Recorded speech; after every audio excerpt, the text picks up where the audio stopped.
First PSX? Now E3? Let's talk about that.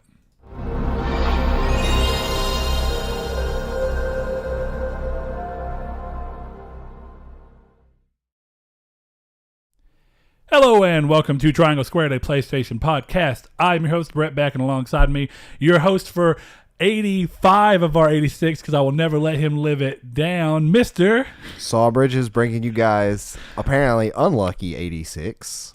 Oh, it's not unlucky, Saw. I didn't mean to hurt your feelings. But apparently I've succeeded. I'm going to have another stomach virus next week just because of that. I'll just stay at 85. I'll retire. I'm done.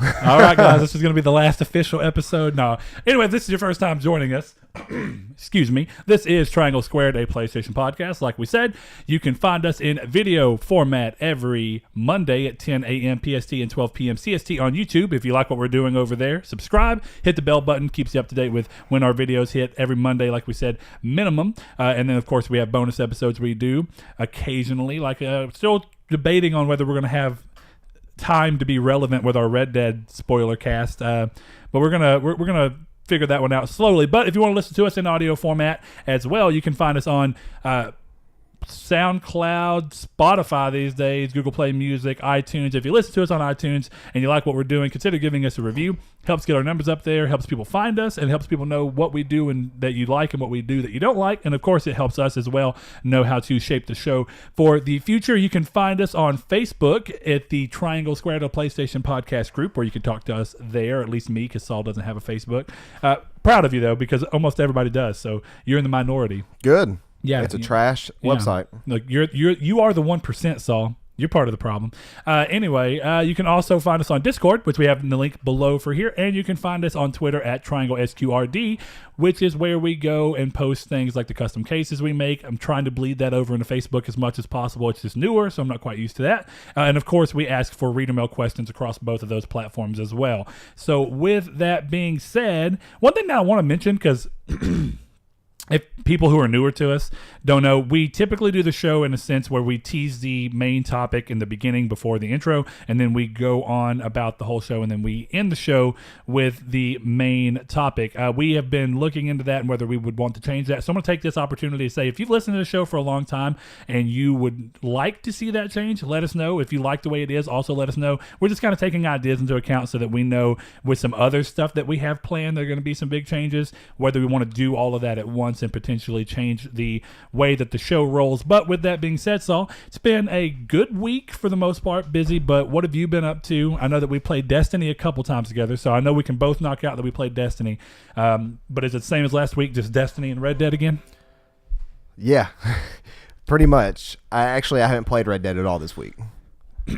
Man, at all? Blake is going to be Blake's crying. Extremely disappointed in me. He's crying, going, I just wanted a spoiler cast. Yeah, I got to chapter 3, and I told you last week before reader mail, or the week before, that it got spoiled for me thanks to somebody putting stuff in a YouTube thumbnail. Oh, yeah. So and did that kind of sour you on wanting to play it? Kind of. It's more so that I'm addicted to Destiny, but now there's an aspect of that story that we knew was going to happen.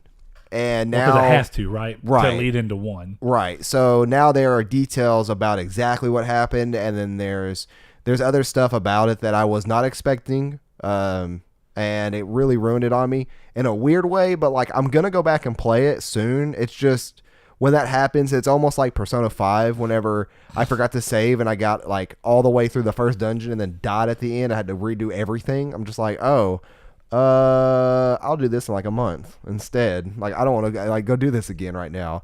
It probably won't be a month. I'll probably start playing it again sometime this weekend, perhaps.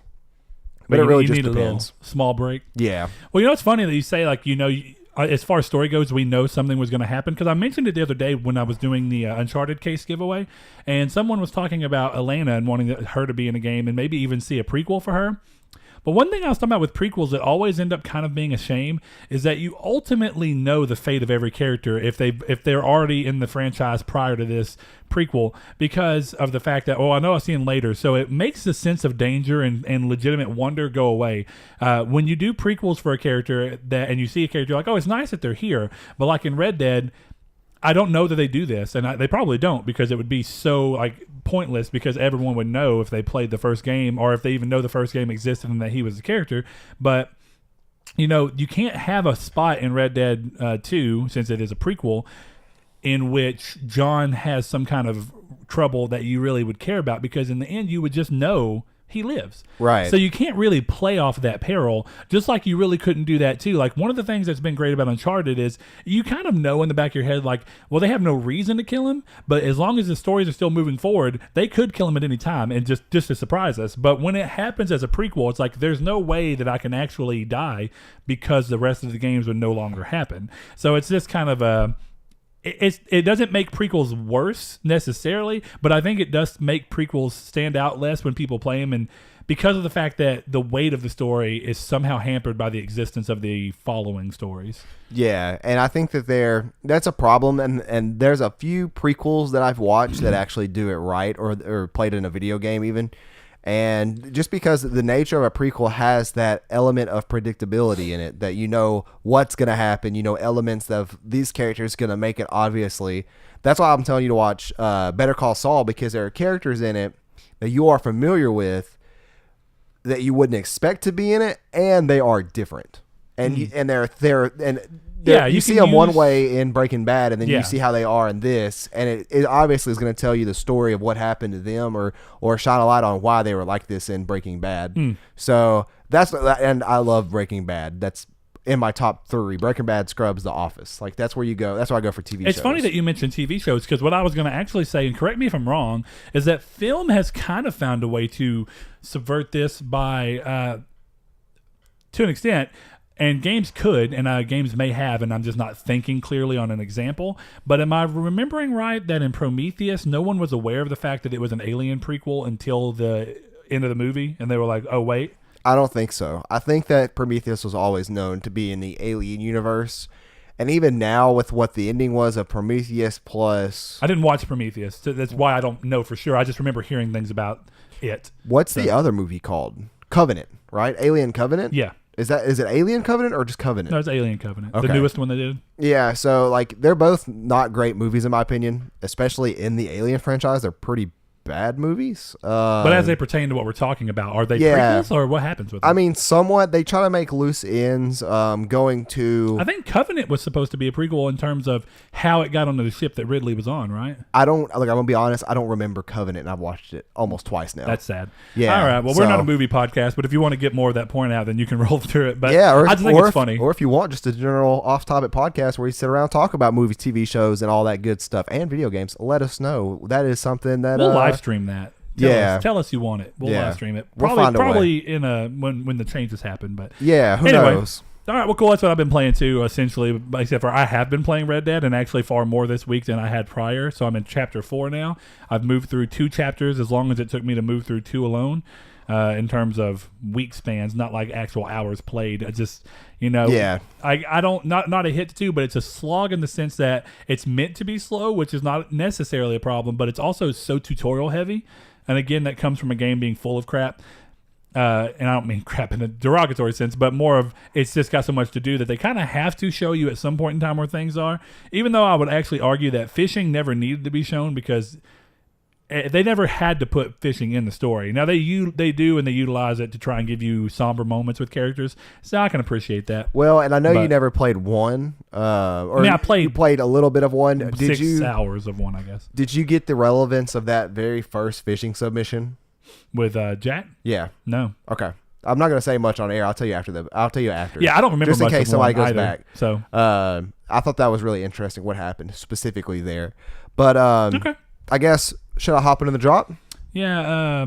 Or did you play some more? No, that's it. Okay. I'm pretty sure. I don't think I played anything else. Yeah, I'm good. Go ahead. I did download. Oh, why is it escaping me all of a sudden? So you downloaded something, but you didn't play it? Yeah, I downloaded.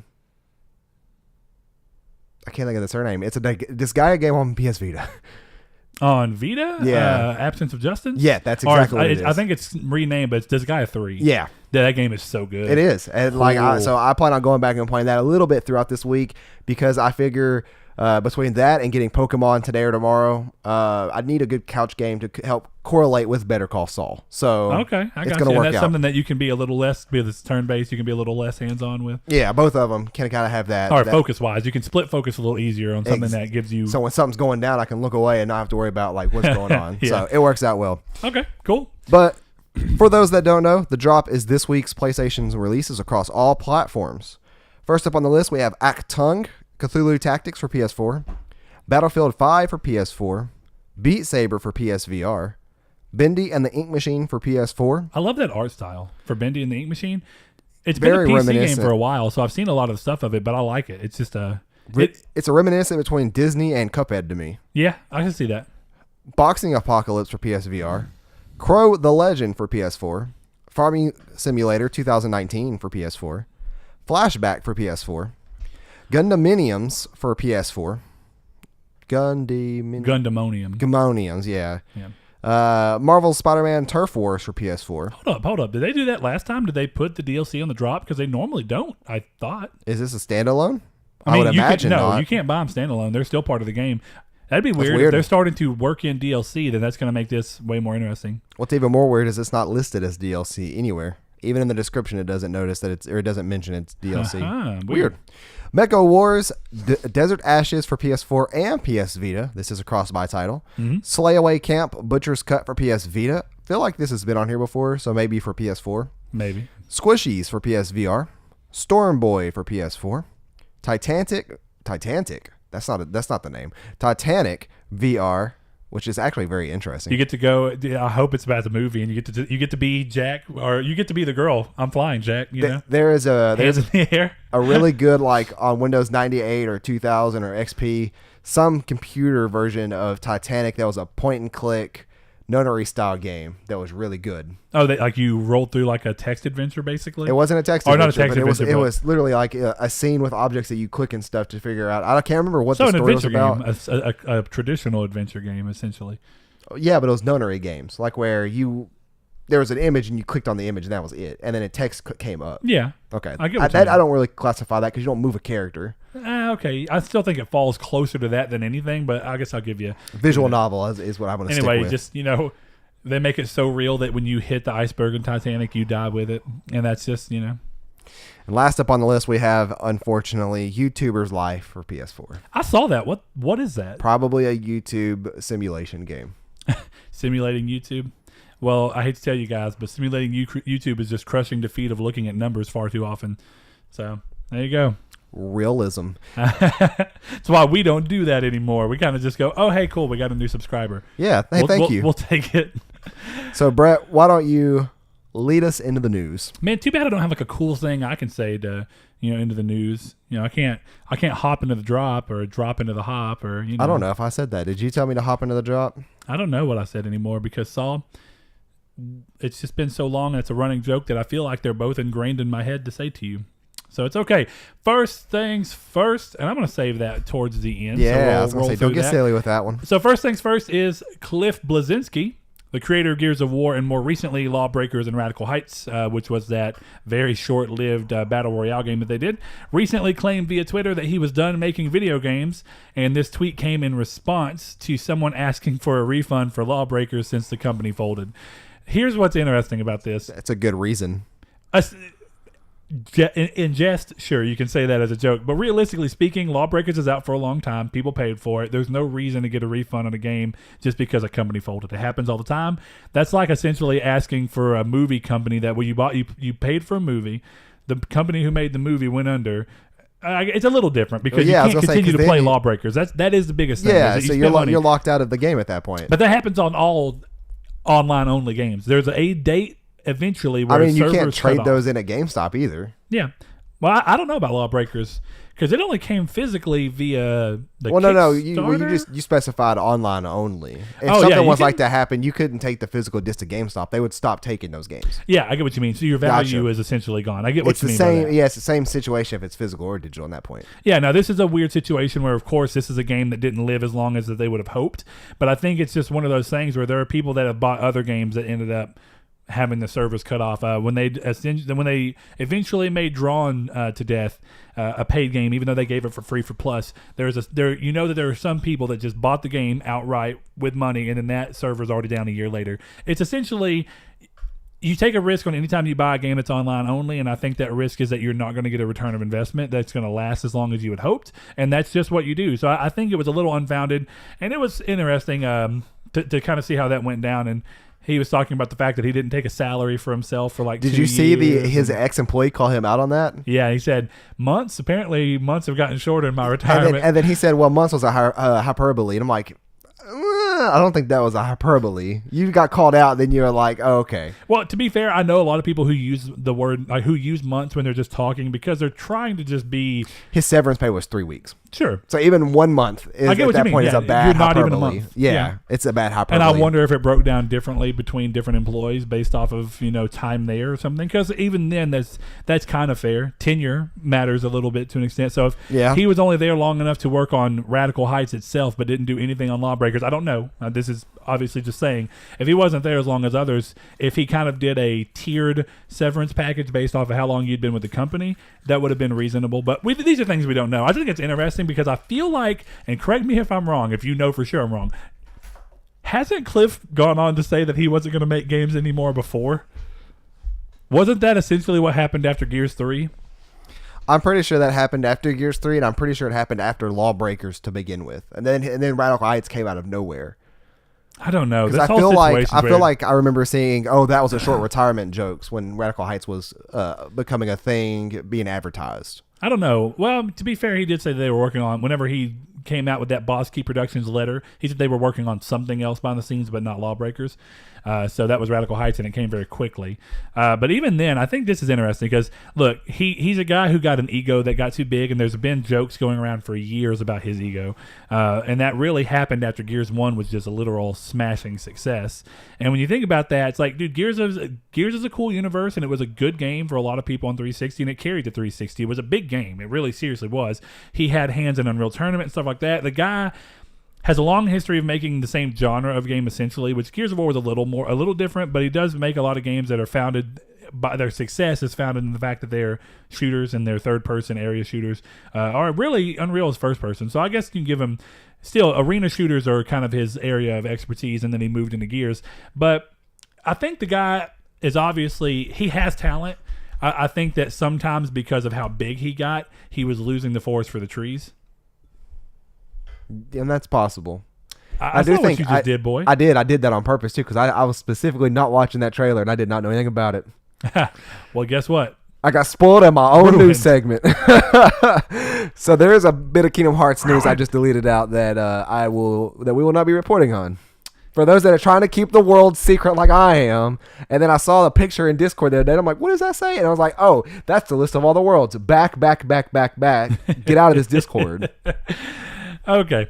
Next thing up, during a recent financial call for CD Projekt Red, the developer behind The Witcher, and of course the upcoming Cyberpunk, the CEO talked about Cyberpunk 2077's interest far exceeding what they experienced with The Witcher, and went on to say that the game's development is progressing fast. Just for those who weren't aware, they talked about it and it turns out to have been true, but the game's campaign was fully playable back when they showed it at Gamescom 2018, so just a couple months back. And despite the game being fully playable, of course, the rest of the game that was outside of the demo area wasn't as polished. Right. So as far as the game goes, it looks like I don't want to say we can get it any time, but development's going to a point where the fact that he can play through the campaign from start to finish is a good I would aspect. think late next year. I'm wondering, man, definitely with all this stuff going on, but we'll continue to talk about that as we get more towards this main topic and how that makes us think about other stuff that we've talked about. One of the main topics. Sure. Anyway, they are still concerned with a final big polishing phase that they consider hugely important to set aside time for, so that's good. Even when they get to the point where everything is more or less finished, it's good to see companies talk about that, because I feel like even though I've had a very unlucky strain of, and it makes sense of the type of game, but I've had a very unlucky strain of glitches in Red Dead that have just annoyed the hell out of me. It heard you talking best before it came out, and it was like, oh, no. Actually, I didn't say anything bad about that game before it came out, is what makes me mad. You just weren't as excited. The game was like, I'll teach you to not be as excited about me as the general populace of gaming. Anyway, it was just one of those interesting things. And speaking of Red Dead, it's funny you talk about that. They actually finished off by saying that CD Projekt Red strives to make games as refined as Red Dead Redemption 2 and are happy to see such detailed games doing well in the market. That makes sense, because if you think about who they're most akin to in terms of people who make games, I think that, like I said before, they've out Bethesda in a lot of ways. Bethesda still has more interactive worlds in the sense of you can interact with more individual items and characters potentially, but to the detriment of how deep each of those encounters feel. Whereas in The Witcher 3, and I know it's not a game that you love, but the characters you do get to interact with are far more deep.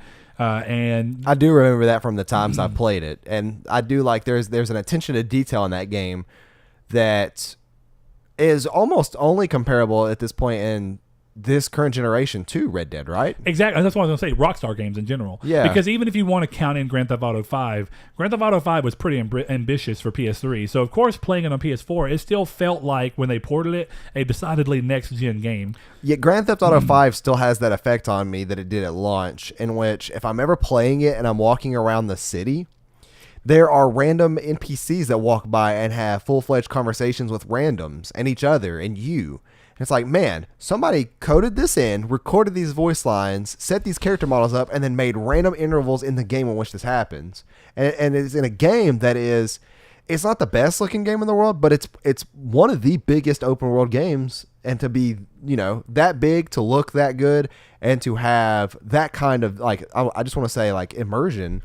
It's still one of those things that's like, wow. And that's one of the reasons I was mainly excited for Red Dead. And Red Dead does the same thing. It's even more renowned in Red Dead. Yeah, and what's crazy is I actually finally had that moment in Red Dead where the illusion broke for me completely, because I was so impressed when you're at the beginning of the game and you're going around the small towns and every building can be entered. Yeah. And without having to load, I was like, this is amazing. And then I got to a big city, so many buildings you can't get into. Have you been to, well, never mind. I'm not going to say, we'll talk about it after. St. Denis is where I'm at. That's okay. That's what I was going to ask. Yeah. Yeah, I hear good things about that place. So, but it's sad because that was where I finally realized I can't go into the majority of these buildings, and that's sad. Did you listen to me before you got to chapter 4? Oh, what about the save? No. Oh, okay. I don't remember this, so you probably won't do it anyways. Nah, whatever. There's a tip just to help with trophies. Well, help with just general gameplay is just or not gameplay, but a general like replayability factor. I'm gonna do air quotations for that. Okay. Is to make a hard save in chapter 3 that you can go back to when you need to. I'm not replaying this game. See, that's what I realized. I don't I have was time talking to replay this game. That's true. I barely have time to play this game anyway. Next thing up, and this is pretty cool, Saul. I feel like you'll like this since you've already ran through one of these, but PlayStation and Astro have announced the new Elite style controller in the way of the C40TR. The pad will feature replaceable / swappable stick modules that allow users to set the sticks and the D-pad up in either an offset configuration, so that's more like the Nintendo Switch and the Xbox, where you have one analog down and one analog up, or you can go towards the more traditional D-pad up in that corner and the parallel sticks. I thought that was pretty cool. The sticks caps can be replaced to account for wear, so that way if you're one of those people that runs through the DualShock 4 sticks often, you can just buy new sticks and slap the sticks on. That's also a cool idea. I like that. And I don't think I've seen any other of the Pro controllers, or whatever you want to call them, do that. The Xbox one can. Oh, yeah, I've been on the PlayStation side. Oh, okay. Yeah, unless one of the new Razer ones can, because I haven't looked into those that much, then I don't think so. Okay, well, next thing up, excuse me, there are 2 integrated rear buttons that are fully remappable directly from the controller, which is cool. Trigger stops in the back, wired and wireless modes, of course, wired for people that want to cut down on the latency for competitive play, a software for PC to adjust trigger and stick sensitivity, dead zones, and profiles that you can make that you can actually apply to the controller and switch between them on the controller without having to reconnect to the computer. That's also a cool idea. The controller claims a 12-hour battery life and includes a carrying case as well. This all comes in at $199.99, so $200, with release aiming for early 2019. So if you want that, go after it. Big price, but I'm one of those rare PlayStation users that think that the Xbox has better analogs in terms of like where they're on the controller. I like the diagonal analogs better than the just the one side by side. So I know. It's one of those things that I'm not paying for, but I had the Nacon Revolution Pro wasn't controller. that one like $130? It was $150. So for $50 more to have the ability to switch them at your leisure. You know what? You're selling me on this controller. I already got the Astro headset. I might as well complete the Astro set. And that's another thing is I think doing the Astro name is really good for them because here's the thing: the Nacom I get is a fine controller. I've never heard of Nacom beforehand. Yeah, Razer, of course, was a big name to pull in, mainly from PC peripherals too, which is crazy. Sure, but Astro is known for their headsets in terms of quality.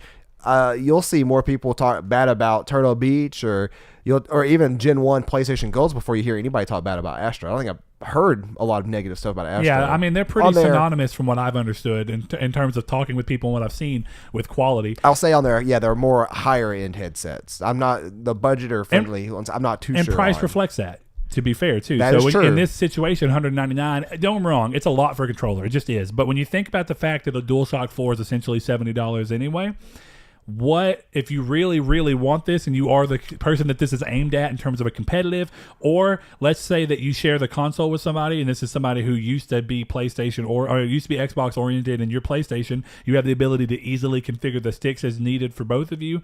These are, again, weird uses. Some cool little workarounds you can do, and it actually can make it worth it for the extra $130 if you have it. And then the trigger stops being on the back where you can just pop them on or off. That's really because I don't think I've seen that on any of the other Pro controllers. The Nacom had trigger stops, I think, but they were traditional where you have to put them in, right? No, Nacon had software trigger stops.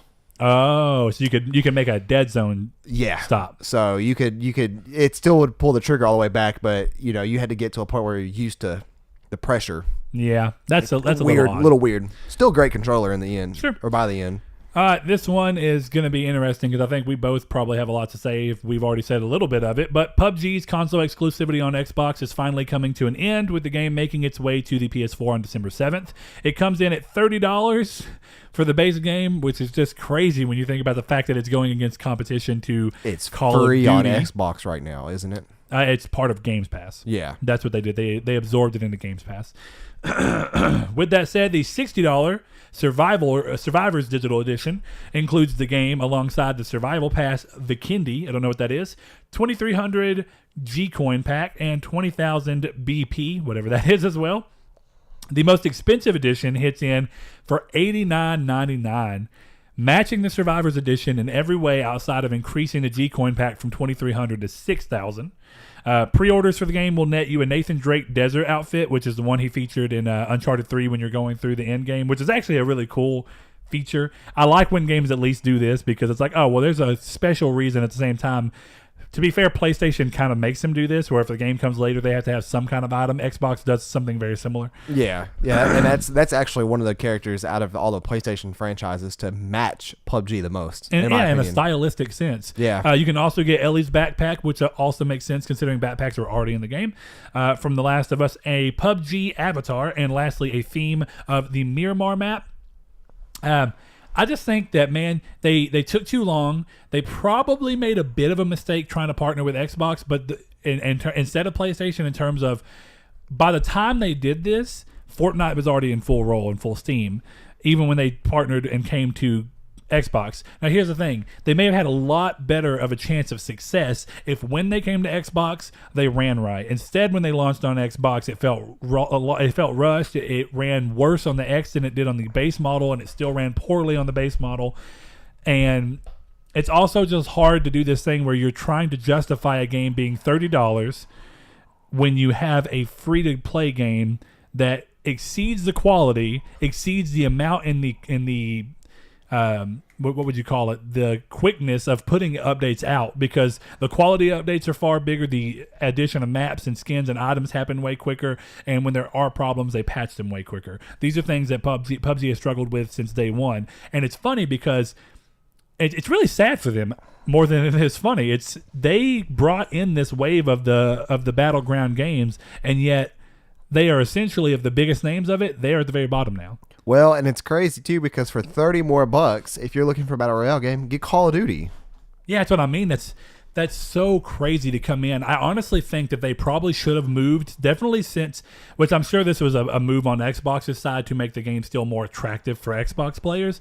But I think if PUBG were more smart, they would have actually tried and really pushed on either making this game very minimal cost, like even $10, or realistically moving to a free-to-play model. That way, the only differing factor, definitely if you can get your quality up to where you're doing more updates more quickly, if you can make it like that, then essentially what happens is Call of Duty is in a league of its own because it's a paid-to-play battle royale game, and then you have Fortnite and PUBG, and essentially what will differentiate Fortnite and PUBG is based on whether people like the more cartoony building nature of Fortnite, or if they want the more realistic-ish grittiness that PUBG offered in comparison. Because I remember you saying you liked Fortnite, but you preferred the way that PUBG went about its like the gameplay style. The tacticalness of it, really. Yeah, instead of being a quick third-person shooter that's more about building and I mean, you know what I mean. It's PUBG. I could tell just by watching people play it. It's a far slower game. It's a little bit of a slower game. All the interactions don't end up being the same or very similar. So it all, at least in my opinion, is better than Fortnite. But it's so poorly optimized. I can't imagine they launched on Xbox with problems. I don't know what problems the Xbox One X still has, if any. Yeah, and I feel like they're going to launch on PS4. Yeah, with problems. Yeah, that's what I was getting to. Is that if the Xbox One X still has problems, the PS4 Pro certainly is, and then the OG model PS4, just no go. Don't do it. It's going to be an interesting setup to see. Of course, they're going to survive throughout the end of the year, but I wonder how much longer PUBG will continue to be a relevant name outside of the fact that people hold on to them for being essentially the first battle royale game to hit the major market like this. Unless they have some kind of major turnaround here, I would say I'd give them 6 months to a year. Well, some point in time in winter, which gives them a decent bit of time, they have the new winter-based map coming. That'll be 4 maps. I don't know how many. Again, there's more than that. They have to do more. I think some of that comes from a restructuring of what the game is, because you can't be the only competition that's charging when your quality is not up to snuff. No. If you get yourself to a free to play basis, even without the quality jump, if that price barrier is gone, people will be more likely just to hop into it, and then they may even find, oh, you know what? It's a little more rough around the edges, but I like what it's doing more than what Fortnite was doing, and it's also free to play. So instead of playing Fortnite, me and my friends are going to move over to PUBG. It has to be the majority, though, for them to keep a head in the water for now, and that's not going to be the majority. You mean the majority of people moving from Fortnite? Yes. I think that if they do it right and they monetize, because I think you can already monetize essentially when you think about what these G-Coin packs and stuff are, they already have loot boxes and stuff like that, which essentially, don't get me wrong, it may not be something I love, but with a game like Fortnite that's updated quite often and has a big following, it's obvious that it's a business model that works. That's essentially what it comes down to. I don't have to agree with it or care or participate in it to be able to look at it and go, clearly this is working on a level for a lot of people. And it's like you say, sometimes when a game is cheap enough and you have the opportunity to spend money on it to show your appreciation for it, people sometimes do that. So if it's a free-to-play game and you've played 100 hours of Fortnite and you go, you know what, I feel bad that I don't even feel bad because it is a free-to-play game, but like, I really appreciate that I've been able to play this game 100 hours for free. I'm going to throw them $20 for some V-Bucks. Yeah, it's kind of like what Path of Exile and Warframe work on, is that they keep they keep their games up with quality updates. And people who have not paid for it are like, you know what? I don't normally do this, but I'm going to buy those cosmetics. I'm going to buy these extra spaces for my inventory because I want to show them some support. And I think that somebody said in the Path of Exile subreddit a while back that if you spent $60 on a game, you would have pretty much all the cosmetics you wanted and then enough, I think it's inventory spaces or something. It's some kind of space item that you get that frees up space. But if you have spent $60 on that, and you have everything else you need, the rest on is just icing on the cake. So that's interesting, and that's a big thing with this is that I don't know how many people are going to buy these packs. I don't know. Fortnite is a big kids thing now, so I think that with it being popular with the kids, that it's not going to pull the people it needs from Fortnite, because those people who wanted a military battle royale. But that's how you flip it, right? If you can if they do it just right and they adjust themselves down to this free-to-play model, then what they can do is some of the adults only if they go to free-to-play though. Sure, yeah. I'm just saying if they don't, because people who already wanted that military model have gotten H1Z1 or Call of Duty, Absolutely. And they were playing it already, and they're not going to be pulled. Is H1Z1 on consoles now? Yeah, already? It came to consoles like 3 months ago. It's just I had no interest in it, so it's I've forgotten it, but I thought that it did. Yeah, I posted a picture in Discord. I won my first game on there. Oh, you bought it? Number one. No, I was in the beta. Okay. I don't know if it's free. I remembered the beta. I guess I didn't know if the game released or not. Either way, I think if they can manage to go free to play, despite their quality differences, they can essentially try and let Fortnite remain the kids' game. If it performs well, I'll play it on console for free. Yeah. I mean, I probably would try it. Yeah, I'm not about to put money on it. Like, I would not pay $60 for Blackout. I already did on PC. Despite Blackout was fun. Yeah, Blackout was really fun. As long as you had friends to play. That's why I say if you do that free to play, I think you can get people to go in and start making money. And then you can. The upside they have is that they have the clear advantage of letting Fortnite stay the kids' game and don't worry about that, and then let the more adult-based gaming crew come into PUBG. Yeah. Who want that grittier style and aren't as worried about what's popular in the main culture, like in the mainstream culture. So I think that they have a. Sadly, I think that they're dead on arrival, but I think that if they were smart and they still have a small window to do this where they're kind of keeping their head above the water, they can adjust themselves down, but they're going to be careful. They have to be careful because, right, people who spend $30 on this, if they do adjust to a free-to-play model even in the next 3 to 6 months, they're going to have to do something for the people that bought the game to kind of counteract that. But I think it would be worth it. Personally, I'd be interested if anybody has an idea that they think is even better platform for PUBG to move to try and help itself succeed, or if you think it's going to succeed, let us know, because it's just outside looking in as somebody who doesn't really care about the battle royale game style. I just think that it's hard to justify PUBG on PlayStation at this point in its life cycle, because it's not just PUBG and Fortnite now, which even though that is realistically the biggest battle, now it's also Call of Duty and coming in eventually Battlefield, which Battlefield are making a mistake too on that by waiting, but regardless. Yeah. All right, let's get through the rest of this. Final bits of news are Black Friday is coming and PlayStation has announced its deals. A new Spider-Man bundle featuring the game alongside a 1 terabyte jet black slim PS4 can be had for $199.99. Oh yeah. Anyway, that's a steal.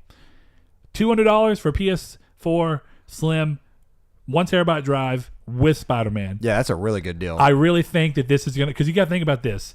We're going to get to the stat here in a minute, but 86.1 million as of like September 16th, something around there. They're probably already past that now in terms of, they have to be because we're in November. But if you think about what this is going to do in the holiday things, I've actually wondered, do we see them get very close to that 100 million by the time that the year's up? Probably so. I'm going to assume with the holiday season helping push those numbers through. Well, in big games that are happening, like Red Dead, I'm sure you got to think about this. Red Dead had bundles.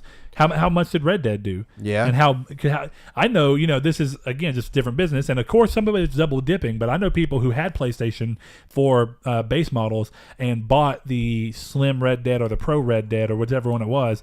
I think one of them was a Slim. Anyway, they bought the Red Dead bundle, and so that's people double dipping. Of course, you have that. Then you have people who are trying to finally jump in, who Red Dead might have been something enough to push them. People who are make jumping it over. worth the price for the Pro. Yeah, and for people that wanted to play Spider-Man that were Xbox camp and have enough money this December to go, or this Christmas to go $200 on a PS4, I'm going to do that. I'll jump over. Is it confirmed on if this is a digital download code or is this the physical game? Physical copy. Okay. That makes a lot better sense. So it's going to be interesting to see. Anyway, the rest of it is that select DualShock 4 controllers can be had for $39.99, so that's certain colors. Saul, this is good for you, but the PSVR bundles will be available starting at $199.99, depending on what bundle you get. There's a couple of ones that have third-party games in there, so they don't have as much control on the price. I think those are $249. Give me the Beat Saber bundle. I think they have one, right? They have a Creed Rise to Glory one. They have an Astrobot and Moss one. I think that one is $199. I don't want Creed. So that's a pretty interesting one. Anyway, and then lastly, their 12-month PS Plus subscriptions will be on sale, though that there is no price listed just yet. $40. I think so. That seems reasonable. It is $40. Okay, cool. Thank you. Alongside popular games being heavily discounted from November 16th, so that's actually before this, all the way to the 27th. I don't know if they're rotating. They haven't really said. I hope they are, because what they have now is not that great. Okay, we'll see. There's a really good deal on God of War, and I think Detroit's $20. Persona 5 that's is a steal. $20 or $10. Like it's some good deals on stuff that I already have, but that's the problem is you already have. I already have them all. Yeah. The issue is that their games that I want are not discounted as well as I want them to be. Yeah, they have a little less control over that, I would imagine. Cause probably so. You're talking outside of the first party realm, I'm assuming. Yes. But, yeah, I am. Yep. I've already gotten all the first party games I need. Couple more things, but Well, do you want to go ahead? We're going to break it off. We have essentially two main topics we're going to cover today to an extent just because of what they are. The first one is going to be that the PS4 has turned 5. So as of November 15th, the console is now 5 years old. And on that, they went to the PlayStation blog and put out a lot of little details about the system. So one that we already covered is that in 5 years, the system has sold more than 86.1 million. And again, that number is as of September. So now that we're actually in November, it's probably higher, probably closer to 90, if not 88 million, somewhere in that realm. I wouldn't be surprised. We don't know for sure. Consoles. But the interesting part of that is that surpasses what its predecessor PS3 took more than 7 years to do, and it did it in under 5. Very impressive. There was 777.9 million plus units of software sold, and that was as of June 2018. That is a monstrous number of software sales. That is a massive number. 11 major updates, all the way from 1.01 when the console launched to the most recent 6.0, which did nothing. But regardless, I didn't think that there had been 11. I'm trying to, whenever I saw that, I was trying to go back and think of each one and what they added. And it's funny that they've done such a good job at letting it be mostly feel very natural evolution that none of it felt jarring. Yeah, I do like that about it a lot. It didn't feel like at any time which it updated it and I turned my system back on that I felt like there was something drastically different and unfamiliar in a way that was worse. Because one thing I'll say, and this is going back to my experience with the 360, I dipped into the 360 a number of times throughout last generation just because I'd get weird deals on them or whatever, and there'd be like one of them I got for free, and I was like, fine. And it was like 2012 that I got it for free. I was like, okay, cool. And I was playing Halo 4. I was like, this is cool. It's a good game. Anyway, but what came down to is that every single time I'd ever play an Xbox, since they were so far removed from each other, they kept changing the software, the OS, in a way that never felt the same or familiar. And I was like, I couldn't imagine owning this console and one day updating just to go, where the hell do I go on this console? Yeah, there was some pretty drastic changes on that. And I mean drastic. From the blades to... they ran through one that was like a sideways rotation. Then they went one that was directly, like it was like a wheel, and it would do this. Yeah. I hated that one. The Blaze was my favorite. Then the Blaze was so simple and elegant. It was essentially an uglier version of the XMB. It was like, what do you need? Here's a blade that has that name on it. When you go in there, everything that you need is there. Kind of, but no bar. Yeah, exactly. But it was just a blade. But it was interesting they've done that, and they've already done that again with the Xbox when they did the Windows 10 update for Xbox One. It completely changed the way, I mean, not as drastically, but it still completely changed it to where I remember when I finally played an Xbox One again after the console launched. It was the tile system. I was like, what the hell is this? And it's just, I like that they never done that because there is something about moving away from something or putting something down and coming back to it and feeling like, okay, I still know how to use this. It's more intuitive now than ever, but it still is just an obvious evolution of what we got from day one. So that's cool. But you know what? Hey, if you like the Windows 10 update on Xbox, roll with it. I'm just saying it was weird to me, and I'm glad that they don't make that jarring of changes. Top 5 best-selling titles for the system, and this is an alphabetical order, so this is no particular sales number, but Black Ops 3, Call of Duty World War II, FIFA 17, FIFA 18, and Grand Theft Auto 5. None of those are surprising, realistically speaking. Not one bit. Most downloaded PS Plus games, also alphabetically, are Black Ops 3, Destiny 2, not surprised at all on either of those, actually. Dead by Daylight is a little surprising. I actually was like, what a weird game, and so recent. You know, that's like, okay, maybe it's just because there's more PS Plus users than ever. And maybe I guess so. Yeah, that is weird. And it's a very multiplayer-driven game. So I guess, if one person downloads it, they're probably going to be like, hey, friends, you go download it too. Yeah, even though technically so are Black Ops 3 and Destiny 2. That is true. But I think that they at least, you can play them by yourself in a probably far more satisfying fashion than you can play something like Dead by Daylight. But maybe maybe not. I see a lot of people got disappointed with Just Cause 3 like I did. Just Cause 3 and Mafia 3 are the other two. Mafia 3 makes sense. I've heard a lot of good things about the game despite the fact that it had a few problems near launch. They've all been fixed, so that's cool. And I think a lot of people really appreciated that game. I've heard a lot of people really enjoying Yakuza as the PS Plus game. Yeah, I still need to download it before I forget. I'm going to do that right now. Me too.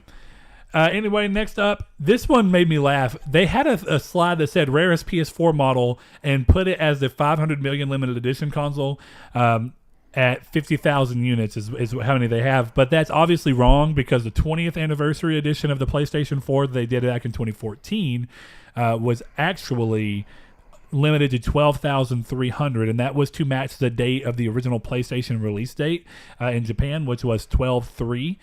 So when they did it that way, it's funny to me that whoever made this slide is not even aware of the fact that which one is truly the most. That's so weird to me. So I have both of them. And it's funny to me to look at this and go, how would you not look and go, okay, 12,300. 12,000. How do you not remember 50, that anyway? You know what I mean? Like, how would you not remember the fact that it crashed the internet? Maybe Sony's I would say maybe they got them mixed up, but then you realize that they actually stated the amount of numbers of units for the 50,000, and they're like, well, yeah, that's probably the rarest. But let's completely forget about the one that we had. I hope that's what it was. They're in a room like, hey, guys, what would y'all say is the rarest? Instead of looking up any empirical data, what's the rarest one we did? Like, well, would you say it was the one that we made like 50,000 of? Because that sounds like it's pretty limited. Oh, you could blame it on the intern. The one that looks like a PlayStation. Get him out of here. You're fired. Not being clear about what he meant. Maybe so. And he's like, I was just trying to say the 20th anniversary model. Bum, bum, bum. So we have a fun little thing we're gonna do with this next one, but I don't know. Are you doing this? Are you exclusive only in this? No, it can be any game you want. Okay. What's funny is a lot of them are going to be exclusive by nature, whether they were first party or not. Yeah. Well, for you. Huh? For you. Yeah, for mine. Yeah. Yeah, of course. So what me and Saul are going to do is to celebrate the 5 years of the console, we're each going to name off our own top 5 PS4 games that have happened since launch. Now, we've done something very similar to this where we kind of limited it to favorite game every year since the launch up until now, and that was earlier this year, and that was also before certain games had come out and potentially changed those anyway. So instead, we're just going to say across all of them, what are our 5 favorite games, even if they all came out this year, which is not true, but... and I always do this. I gave Saul just a little bit of a heads up. I like to do this as much as off the cusp as I can. There's a couple of ones that I know are just going to make it, but then the rest are just going to kind of be filled in the moment. I just now saw this list, so it's literally off the cusp for me. Okay, so where in your mind, how do you want to do it? You want to do 5 and then bounce off of each other and go 5, or do you just want to name 5 and...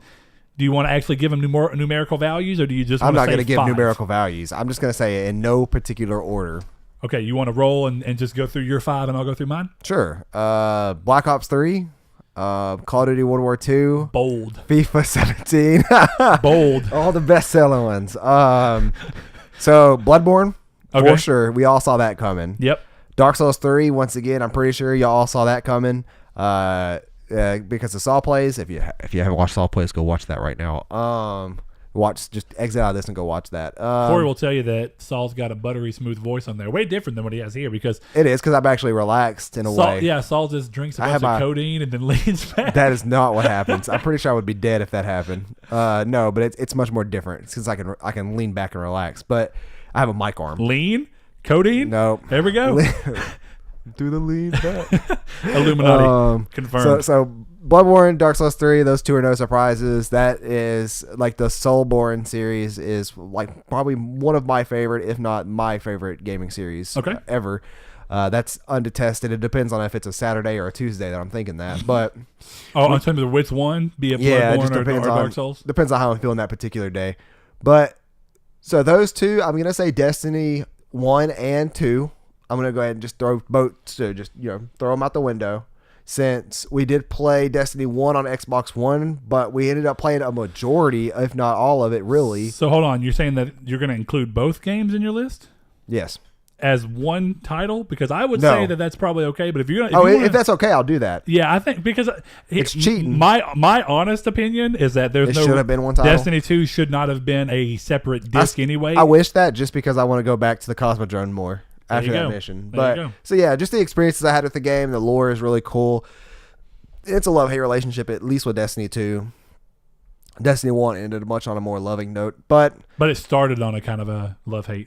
Yeah. So I think that Destiny 2 seems to be hitting a very similar arc, which is funny. You learn no lessons from the first game just to repeat them all in the second game, but yeah. Whatever. God of War is up there for sure. Now, up there, or is it on your list? No, it's on the list. Okay, so that's 4 right now? 4. Yeah, we're at 4, and my 5th one is going to be Nier, obviously. I've had to backhand that. Your hand's wet. You get them sweaty palms like I do. Oh, yeah. Yeah, it's a little bit. Mine is too. We can't mix the sweat. Yeah. What would happen? Ultimate death? That's how you have a baby, isn't it? Well, it's funny. Essentially, what we did was pulled games that we thought we might talk about and just kind of all my collectibles and just ran around. I said might talk about because here's the thing. You got to roll through and think about what's like, and that's why it changes a lot. So I have games that I'm fond of for a number of reasons. And of course, I talk about a lot of them. And you can say very easily, I wouldn't be surprised if someone thought I was going to include the Order on this list. But here's the thing. As much as I love the Order, it's not in the top 5. It's just a game that I love that I want to see more of. So if I had to go through it as well, Nier is obviously in that list, and that's an example of a game that was exclusive initially just by nature of it being a lower budget Japanese-oriented game. It blew up, so it moved on to other platform, being Xbox, because it was a PC simultaneous launch with PS4. So I have Nier, God of War, which is not that surprising because I've loved all the God of War games, but man, did this one not just go above and beyond in so many freaking ways. Stop still on my list. Well, I hate to tell you, Saul. Destiny 2? No. Oh, okay. Bloodborne? God, no. As much as I like it, Bloodborne. That's all I said with a question mark. I would have been very Bloodborne surprised. is a phenomenal game. And I think the thing about Bloodborne is that I've not played it since the year it came out and I beat it, and I remember so much about that game regardless. It's the game, it has a very odd way of just imprinting itself on your mind because it's so unlike everything else that you play. And of course, it shares stuff with the Dark Souls series, and I'm saying this there, but the way they chose to go about the lore and how vague everything is, and the weird way that they chose to tie in this blood and how this is all going to tie into these beasts that are going on in the church. And these are all things that you see forms of in the Dark Souls series, but they took them to this far creepier level. Yeah, very creepy. And with this very Lovecraftian, style. I really want to say influence, a Lovecraftian influence more than anything. There's something about the way the game goes. It's a little more mystical in every sense. Like there's a lot of like, why is all this stuff surprising me, right? As much as I love the Dark Souls series, never was I playing the Dark Souls series and like, what the hell did I just see? You know what I mean? Whereas essentially, there's so many times in Bloodborne where I'm like, what is that? Because you're scared. Yeah. Like, I remember the first time I saw the aliens when I was rolling through, I was like, what is going on? Why are there aliens? Dude, that was one of the moments that I was just, it literally like unnerved me. It didn't even really scare me. Well, and he was just like walking through the forest. Like nothing's wrong. And then the first time, and I love that. Again, there's reasons that I put it above Dark Souls from a mechanical standpoint. There's nothing quite as cool as the mechanic of letting your insight, which is supposed to be this in-game currency, also double in as an actual way in which you perceive the world. I think that's one of the coolest things I've seen in the game, where the more insight you get, you eventually break this boundary where you have so much insight that you're viewing the world and seeing how things it that really were always there. Yeah. And of course, that's not how it works. But the way that the game is making you feel, you know what I mean? We don't know. The game is just, well, who knows? Yeah, there maybe is something like, well, if they have this and they show this. But my point being is that the game just does a lot from a very mystical standpoint, and it's a very interesting way to go about things. So it's a great, fantastic game. So we're three for three. We're 3 for 3. All right, now here's where we start to divert a little bit. Keep on thief. Oh. No, divert a little bit. Hate to tell you, good buddy. The fourth one, I'm going to roll through and say Horizon. And I really, hold on. I thought about this a lot because here's the thing. Horizon left stuff to be desired in certain areas, but you know where it exceeded the most? Gameplay. There were so many more better games than Horizon. I mean, not even from an exclusive standpoint. You can say that, but in my opinion, when you're actually thinking about the way that Horizon plays, I think in terms of feeling, I don't know if there's very many games that have felt as good to me as Horizon. But if that's the case, Spider-Man will be on my list. Spider-Man got very monotonous with its feeling. Swinging eventually got to the point where it's boring. Actually, what's funny... I'm glad I never reached that limit. Well, you also didn't burn through it, but I was... Yeah, I was bored of swinging before the story wrapped. Oh, yeah, I definitely did not get tired of that. And I don't even mean just swinging. I mean traversal in general. I could tell it's starting to wear on me, though. If we're talking about the way it feels, because I mean, you could say that too. And part of the reason that Infamous doesn't quite make the list, Second Son, is because despite the fact that it also feels amazing, it failed even more in the story department. Because Horizon has a good story with flat characters. The... Infamous Second Son just has a very meh story. As much as I love the game and the world and what they were trying to do, it doesn't do anything interesting in the way of narrative or anything like that. So that's how, despite the fact that to me Infamous feels multiple times better in terms of traversal and the way that it generally plays than Spider-Man did. And that's kind of just where I fall. Spider-Man's a good game. I'm not crapping on it. I enjoyed it heavily. I got the platinum. I mean, I obviously played it to the I did too. Completion point. I did everything that you could do in the game. I still think that I was let down by it by the end. When I got the platinum, I was like, this was good. This was fun. You went back for platinum? On Horizon? Oh, no. I thought we were talking about Spider-Man still. Oh, no. Go ahead. Roll through. Oh, I was just saying that with Horizon, I got the platinum, and I'm like, this was fun, but a little part of me is glad I don't have to play this game again. Well, and it's funny because essentially part of what made that very interesting too, and we're seeing it with more and more games following Horizon, and there were games that did it before Horizon. I'm not saying that it was the progenitor of any of this stuff, but essentially what Horizon did that I like that we've seen continuing to go up, and it's something we saw in both Red Dead most recently and then earlier this year, earlier this year with Monster Hunter World, is this sense of letting these creatures that you're creating. And Red Dead's a little different because they're just based around real animals, and they're trying to just copy as much real world information from animals as they can. Right. But the idea of a living, breathing ecosystem. And one of the things I liked about Horizon is you could see like, oh, these dinosaurs are going off and taking this substance that they're going, and they're walking a path to go do what they need to do with it. I like the idea of letting what you need come full circle. It's like, oh, well, these animals do this. They'll store this much. Like they'll eat plants or whatever and turn it into this fuel, and then they'll go and use this fuel to, be it helping new babies or stuff like that. And you've seen it amplified in more recent games. Like I really love the way they did it in Monster Hunter World. But I like the world. It was done really well in World. That's essentially what I mean is like the game feels really good to play. The combat is I'll phenomenal. give it that. Like it is like I wasn't a fan of the story by the end. And then I kind of got more even let down. Reasonable. I still think the narrative itself was good. I think that the story let down because of how flat the characters were. Well, it's the flat how the characters were, and then the thing with the DLC. I'm going to be somewhat vague about the actual. And I ending. didn't play that, so that didn't. And I don't even know what happened. Just the fact that that's what it is. Yeah. Is what so it really didn't, it didn't burn me. Yeah. But I do. I think that I understand what it is just by you saying. I would have fit. I think that would have fitted a sequel much better. But anyways. But yeah, there's that, and that's essentially why, to me, the game felt so good, and outside of that, the game just had a very interesting world, and seeing these interesting creatures, and it just felt very, what would you even word it? It's not even that it was just so, they were good, but it was more that it had a feeling that I couldn't match, where it was like, despite, it had character and charm to the outer world of these beings and these little creatures, and I thought that was cool. So I'm going to stick with Horizon. Like I said, this list changes every time anyway. This is today's list. Who knows what it comes to on another day. Can I try, I guess, your fifth game? Go for it. Uncharted 4? No. Uncharted 4 is one of the weakest Uncharted games, despite the fact that it's still Arkham Knight. Game.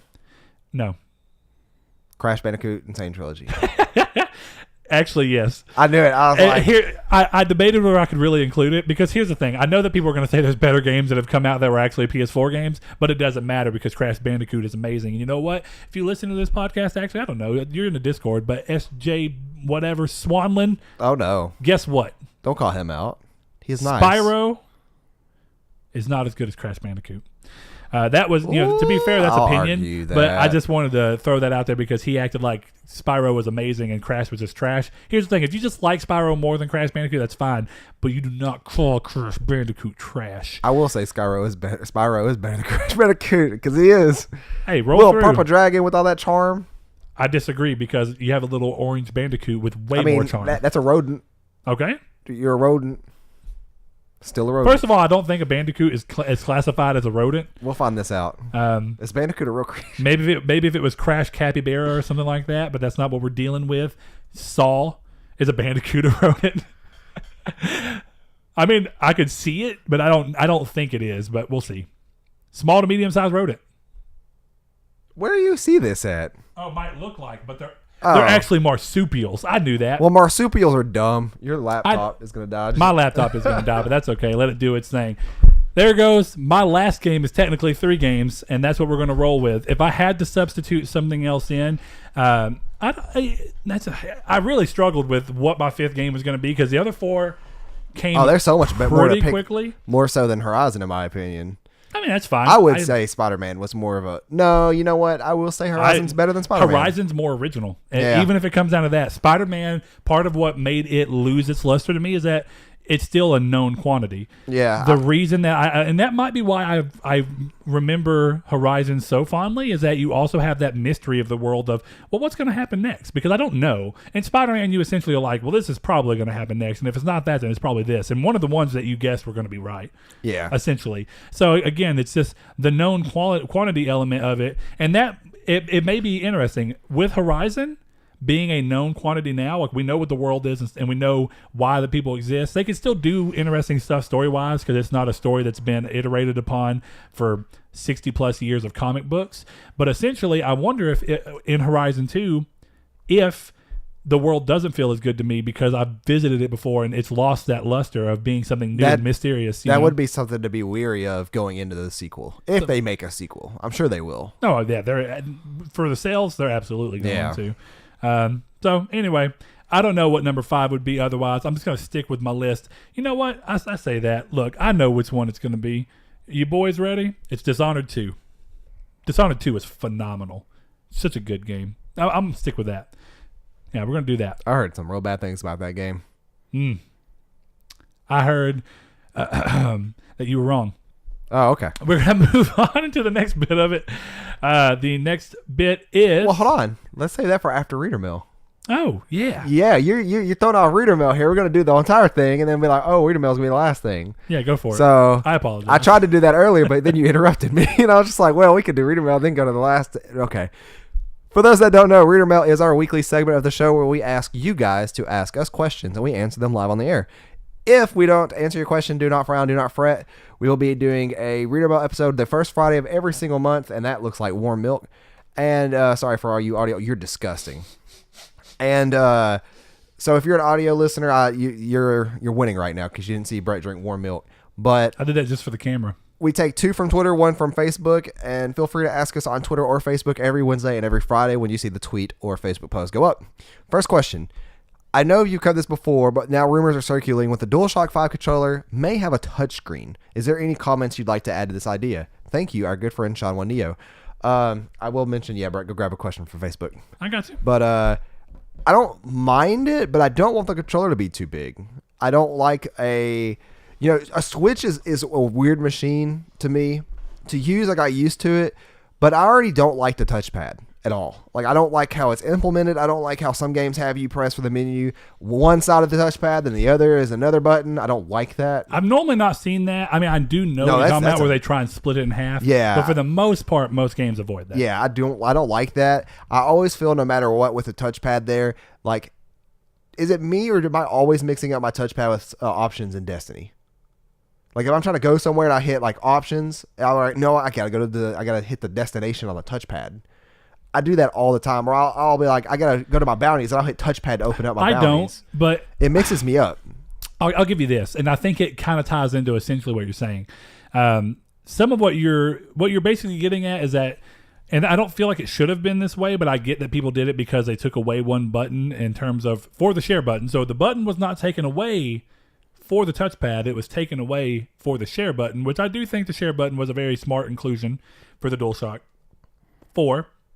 And you see that in the fact that the Switch also came with a share button essentially equipped to it, a screenshot button. And I think that they have reworked some of the Xbox controller to do something where it'll take a screenshot for you and essentially act as a share button, even though it's not quite the same. But what happened is with the share button moving and basically removing the options button, instead of doing something that was truly unique, like a few games have, and really utilize the touchpad in a really cool way, which is what it. And I think it's very far. I think people would be far more fond of the touchpad if it had been utilized in a way that was far more interesting than being a giant glorified select button. Well, the only problem is that it has to be first party games because the Xbox doesn't have a touchpad. Oh, I mean, it doesn't have to be. Don't get me wrong. Plenty of games still utilize, and essentially, like what you're saying, a lot of them do it because the Xbox has an options button. So essentially, they go, well, the big touchpad will just make an options button. Like I'm talking about gestures and stuff on the touchpad to be in a game. Yeah, but they'll still work them in. And if you really think about it this way, it's considering that the PS4 is double the size of your potential buyer base. it's monetarily worth utilizing that for something interesting. And one of the examples is a game that's on both.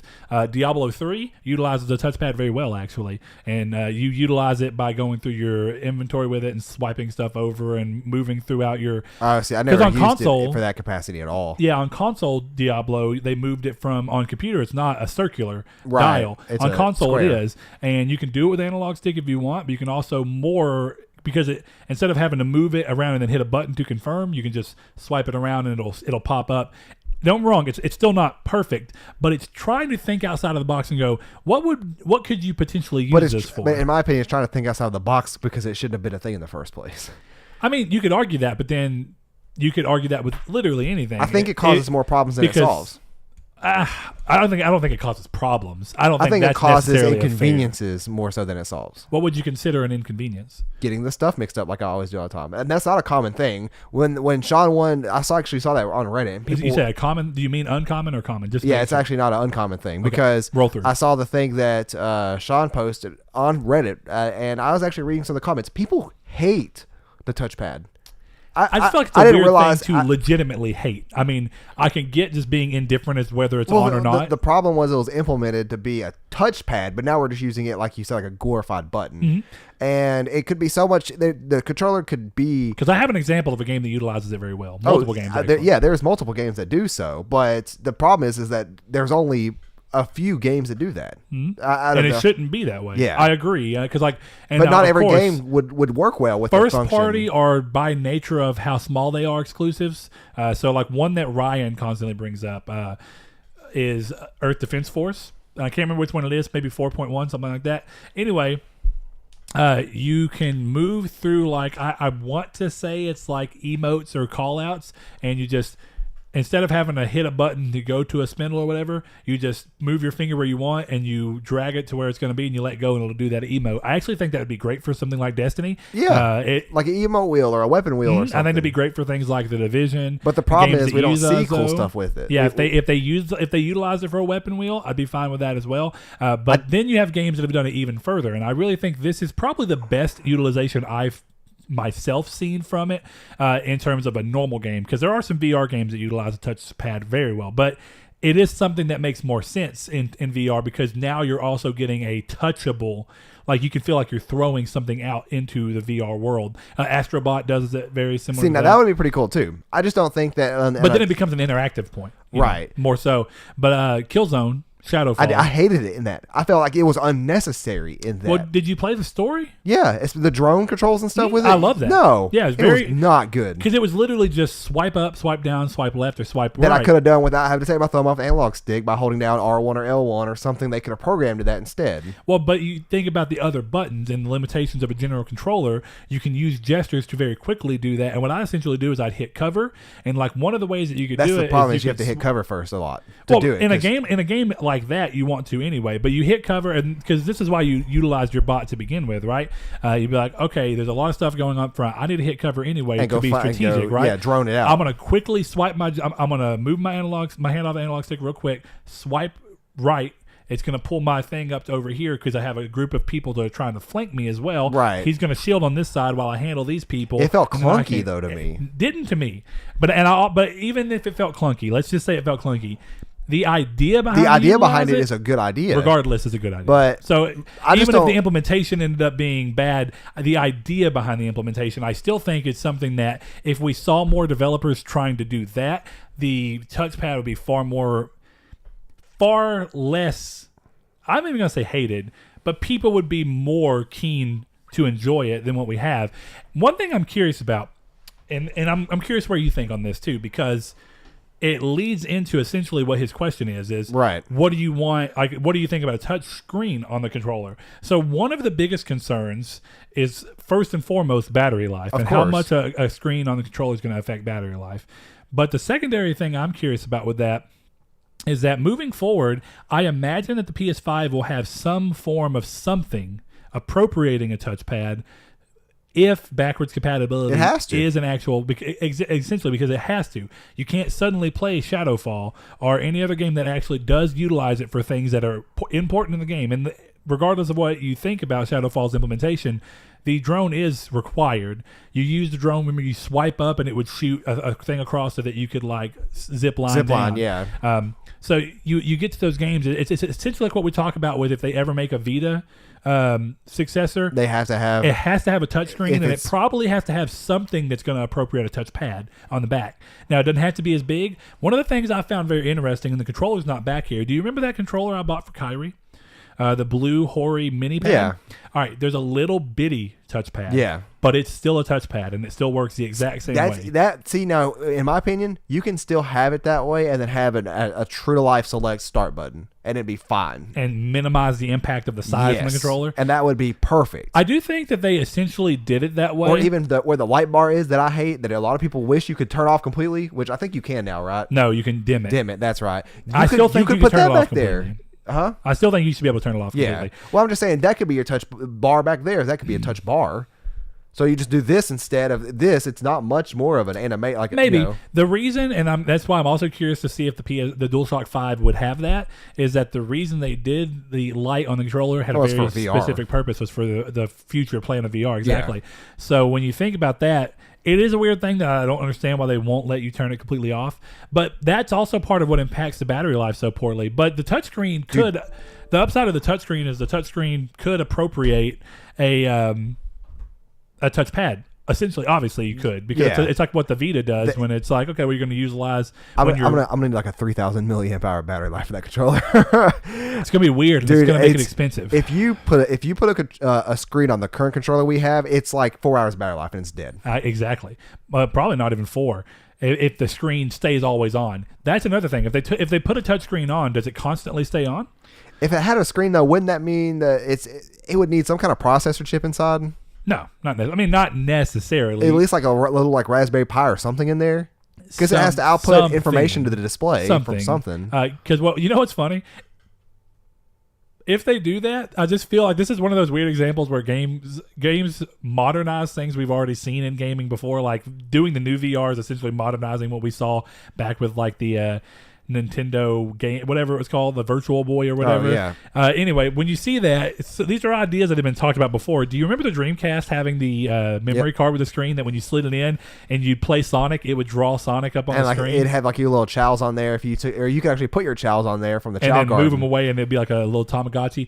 But I think that that's so interesting because the real question is, if you're going to put a screen on it anyway, how much closer does that lead? And again, closer. I'm not saying it's going to absolutely be it, but how much closer does that lead Sony to having the ability to just let you take your controller with you on the go and then just stream games directly to the controller, which would essentially be a better version if they had the ability to do so, and they might with that Gaikai stuff.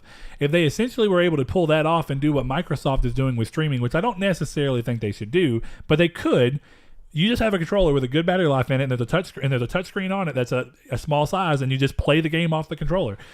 I was gonna say, because essentially that's like what they're doing with the Microsoft streaming, where you have your phone and you instead put an Xbox controller, and then there's a little clip that goes over it and then holds your phone. Well, if you're just moving the screen in there, bam! Now you essentially have a new handheld streaming device that also can be your controller on your thing. And we just made the Wii U too. I know, and that's what I was going to get at. Is that's essentially becoming the Wii U. Yeah, but in a sense that would have outer, because I do think that would be interesting. Even though I don't necessarily think it's a good idea, but think about that. You take a controller with you, and you just stream directly from a service to your controller. Someone will hack a controller and put ROMs on it. Probably. Well, it had to have direct processing. Screen would still have to have small processing, but you could probably at least put literal Game Boy ROMs. I'm going to assume you need something on there to be able to stream. Yeah, you'd have to have something. It'd have to be a streaming chip. So your laptop died. We need a Facebook question. Oh, I got this. I know what one of them was anyway. One of them there. To add to the. Okay, I see what you're saying. To add to the. We'll fix that in a minute. Yeah, don't worry about my Liam laptop, did ask us. So about that E3 shiz. Haha. Liam, you're about to get that question answered in one moment. Yeah, because another one, Matt Hunt, asked us on Facebook the same thing, which is, do you think it was a mistake for Sony to cancel PSX and now also back out of E3 2019? In your opinion, is this something that Sony PlayStation fans should be concerned with? We will answer that very, very momentarily, but before that, we'll answer our last actual reader mail, because instead that's going to be our transition into our secondary main topic. Yeah, Liam, not you. Both of y'all. Mr. Vincent Hull asked, recently, It seems like there have been many games with pre-purchase packages with early access. Many of these games launched with many bugs and issues. Do you think it is possible that game companies have removed beta testers, thus saving them money, and are possibly using their early access as a form to test their games before the actual launch? So to clarify, this is actually very similar to something Saul mentioned in the Bethesda quality control episode, but beta testers is kind of a weird thing. He essentially means a quality control team. Yeah. And instead of having a group of game testers that play the game when it's in its beta state before it moves out to the general public, are they trying to cut that, avoid that cost, and let the game go out? Here's the thing. I think it's very easy. Like Saul said, Saul already kind of essentially said, I wonder if this is what Bethesda's doing. It's not so much a wonder. It's a pretty much like, we don't do real betas anymore. We do stress test on servers. Yeah. So they've moved completely past the essential need for a beta, which is more so, betas used to be see what the performance problems that most people end up having are, coupled with the fact of what improvements do you think need to happen to the game while we still have another 6 to 8 months to try and fit those in. Betas have consistently moved closer and closer to the launch of a game. Where it's like, play the Battlefield beta a month before the game launches. Yep, that's just a stress test. You're not going to change anything major. Those CDs, those Blu-rays for that game are already in transit to GameStop by the time the beta comes out. You're not changing nothing. Now, of course, updates are a thing with software, but even then, there's not much you could do if there's a game-breaking bug in that and you're not aware of it. Yeah, or even things that people just decide that they don't like. And it moves away from what the original idea behind a beta was, where essentially, like you said, betas now are... And I like that some people are moving away from the name of beta. I was actually really... no matter what people think about the game, and I don't know what people think about the game, but I like that Soul Calibur 6 was ballsy enough to say, this is just Soul Calibur 6 network test. We're not calling it a beta. We know what game we have. Regardless of whether that's a good or bad thing, who knows? But they know what game they have. We're not trying to lie and say it's a beta.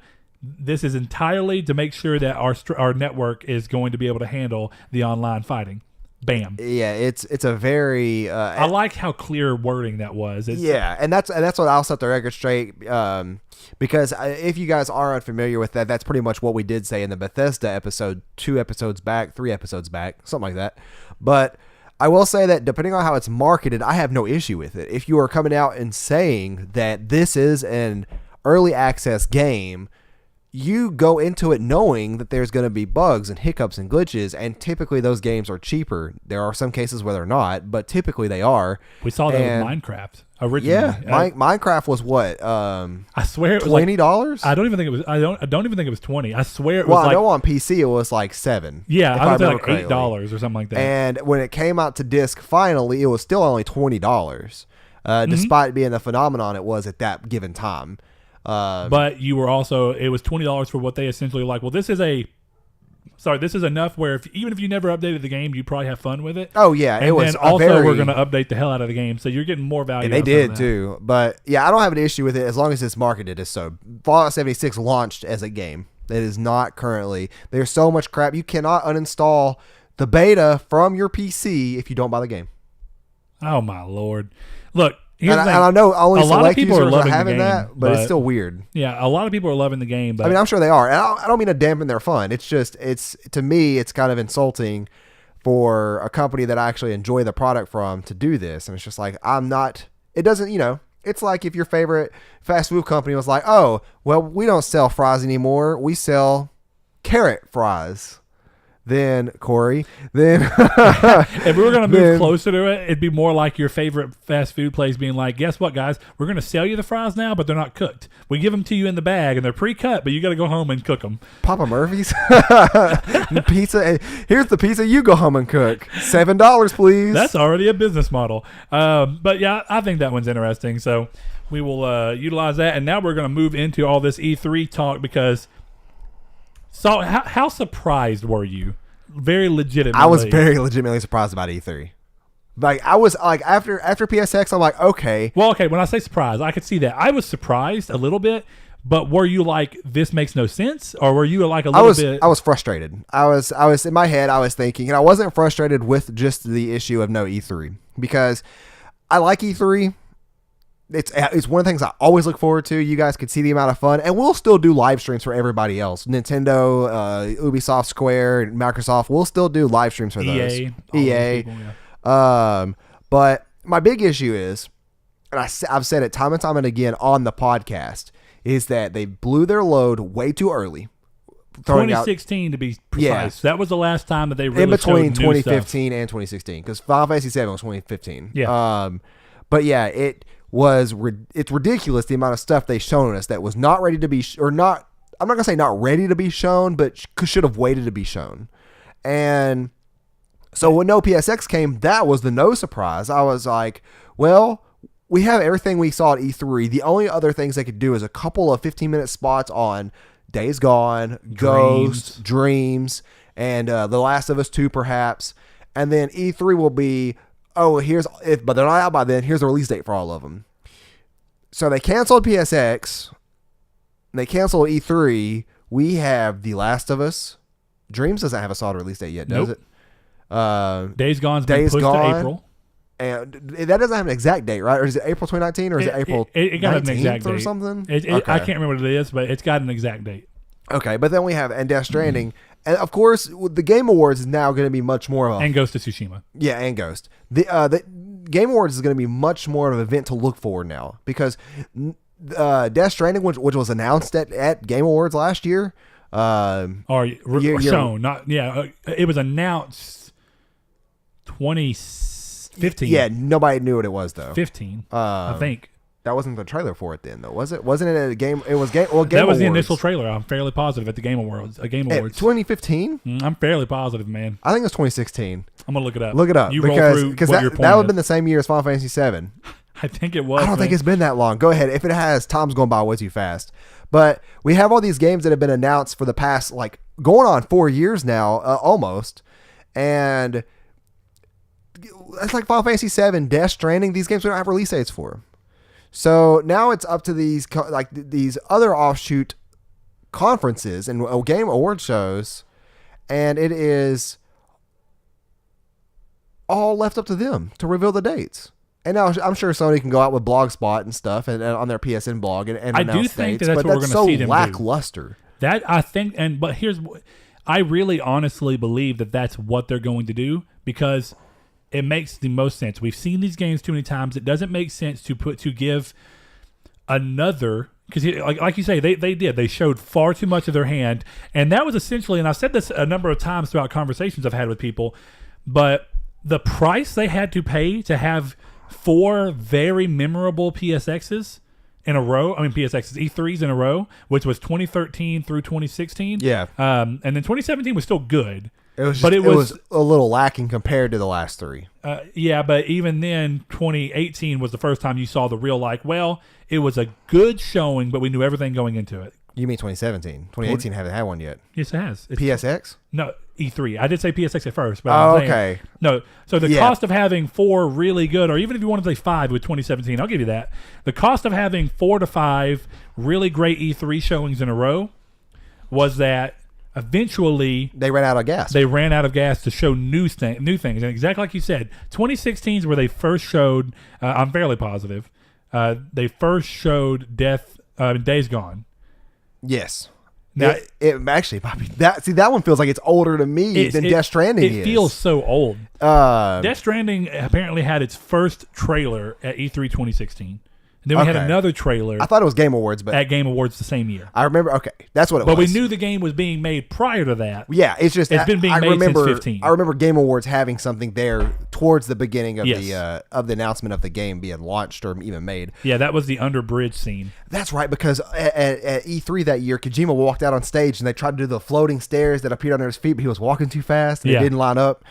But yeah, they ran out of gas. And I hold them accountable, but there's no reason to hold them accountable because there's no ramification. Well, you would typically hold someone accountable for an action they had made to have a ramification or have a consequence, but there is no consequence or ramification here. For me, it's just now more of a letdown. I guess it's more of the consequence itself is having your fans let down. There's that, but so there is the easy enough side on the outward looking in to see that this is Sony running out of steam and that they accidentally did this. They did not accidentally do this. That's no, they did accidentally do this, but they're not running out of steam in the context that people would say that they are. Because they even had to make a statement like, Sony's still making games. Y'all calm down. Like, there are still games coming out for the PS4. It's like, well, yeah. We know that. Yeah. But that's why you don't want to. The reason they had to make that statement was because people were saying there's not. Yeah. But like I say, so the easy side to see is that we've seen everything. And this is true. I mean, and so it doesn't matter. But the part of it that's true is that we've probably seen everything that they are going to have that's going to support the PS4 until the end of its life. So we know every single thing that's going to happen until the end of them supporting it and instead of the PS5. So we know where that's at. But here's the thing. I think it's really easy to see that and go, they showed too much at once, which I do think is somewhat true, but I think they might have done it on purpose to get the PS4 to where it is. Then they can go, okay, not only are we going to do that, we're going to get this Steam out. Like I said, E3 this year was still solid. Some people consider it to just be so bad. To me, I it wasn't. Consider it, but after the facts, it was just I did not like it at all. Like I like the games that were shown, and I'm excited for that. The biggest problem was the pacing BS. The pacing was and it's very similar, coincidentally, to Spider-Man. Both really good things with really good elements to them, but pacing just messed them up really badly. That beginning pacing of showing The Last of Us and then waiting. Oh well, yeah, it's like we're gonna go get like, what do you mean? You have everybody sitting down already, or is that just a select crowd? Obviously, because the crowd was much larger in the auditorium. Yeah, and then the cut to them outside is like, so you're in a tent, you're outside, you're in a big conference room, and then all of a sudden it goes out to the E3 lounge with Boogie 2988 sitting in there, and I'm like. I went back like a month ago because I was like, I want to see what my reaction was to that. And I was like, that's it? Yeah, no. The music's gone. I remember how quickly it ended. It didn't even feel ceremonious. They didn't even thank anybody for coming. I mean, they probably did in person, but even then, like, not to have Sean Layden say, like, thank you all for coming out and we enjoy everything and we'll look forward to a much brighter future with us. It's just the typicals. It's the typical stuff you see at conferences. Or and even like they normally do Microsoft where they come nailed. out and go, this is going to be the last thing we show, but thank everybody for coming. Yeah. And then coming back out. And Microsoft nailed the typical conference from the very beginning to the studio buyout announcements to the CD Projekt Red. The Cyberpunk trailer. Which was actually really well done. It was. Very cool. The fact that he was up there standing up, then all glitched. I'm like, yeah. Presentation-wise, it was killer. Presentation-wise, I would say it's one of the best since of Xbox since like 10 years ago. What's really since E3 was a thing. What's crazy is that they did that in such a way that it's like Sony normally kills on presentation, and I mean it's really the exact opposite. Yeah, because you remember when Sony did even with, and as much as Days Gone feels old, do you remember when they showed Days Gone and they had all the dead bodies hanging around the screen and everything, and like the grass and stuff? I was like, dude, that's killer. Let's see, they did a couple things. They did God of War had different shows. Well, I was gonna say God of War had that was the year of the orchestra. Yeah, 2016, right? Yeah, it felt really cool. It's just like, whoa, what's crazy? What's going on? It's absolutely nuts. And I think that I do think that, and I don't want to keep repeating myself, so this is where I'm going to end my side of the topic, but I do think that since that this has been stretched out. Well, we got more, but it's just part of the topic because there's one other thing we haven't talked about that this is potentially leading to, but follow through. Oh, well, I closed my laptop too fast, I guess. It's okay. I mean, we don't need to read anything about it. But in terms of E3 and PSX, that I'm not surprised about PSX, but I'm incredibly surprised about E3. And I do think that, in my opinion, there's things that they could do, even if it's an indie showcase at E3, which would be cool. Or it's more like you say that there's something they could do. What was the real surprising bit to me was that they're not even going to have a booth. Yeah. They're not there. They're not there at all. Didn't Nintendo do that like 2 years ago where they just didn't show up to E3? I mean, they haven't had a traditional E3 in so long, but I think that they tend to have a booth at least. Yeah, they have a booth. So that's very odd. But continue. I wasn't trying to... No, that's pretty much it. Okay. Is that I just wish that they didn't stretch everything out the same, 5 things for the past 3 years. Well, see, now surprising is maybe a little bit of a different word, but in terms of as soon as I learned, I wasn't immediately like, I would have never expected this. It was a little surprising, but then I was like, well, they canceled PSX because we know of every game that's coming out. Well, see, and they cancel. Like, why would you not cancel E3? Because the biggest up in the air side of all of this, and this is where I was want to talk about. This would kind of be the closing out. But I don't necessarily think that Sony. There's two different things that we can see about this. It could be that Sony is trying to free the rest of next year up so that they can completely control their own media, because there's two things that happen with, and I keep saying two things, but there's two things that happen with E3 very specifically. Of course, they do well and they get a lot of views, but they have to share every bit of their news time with the fact that right before them, EA goes, and then Bethesda goes the day before, and then they get a day, and then Square Enix gets a day. They could do, which I thought I would think would be really ballsy, is they could do a conference by themselves a month beforehand. Put PSX before E3, basically. Well, something similar. They could, or they could still stick with the normal PSX, which is more supposed to be fan-oriented. Right. And instead hold their own event. But that's what I'm saying is that I think what may be happening, it could be that they're gearing up to do a PS5 thing, which would be killer at E3. Do you not agree? It would, but here's the thing. Like I said, you share the press with everybody. I know, but the thing is, regardless, they'll think be about the this. first one to announce next-gen console. Well, would they? Microsoft moved to Sunday. If Microsoft keeps Sunday and they announce the next Xbox, they'll be the first. That was a very slick move by Microsoft. I never put that together. Like that could actually corner them in a sense, and take that thunder away from them. I don't know if they would do that though, because Sony's always gone last though. Even then, Sony's always been Monday night. Microsoft was Monday morning.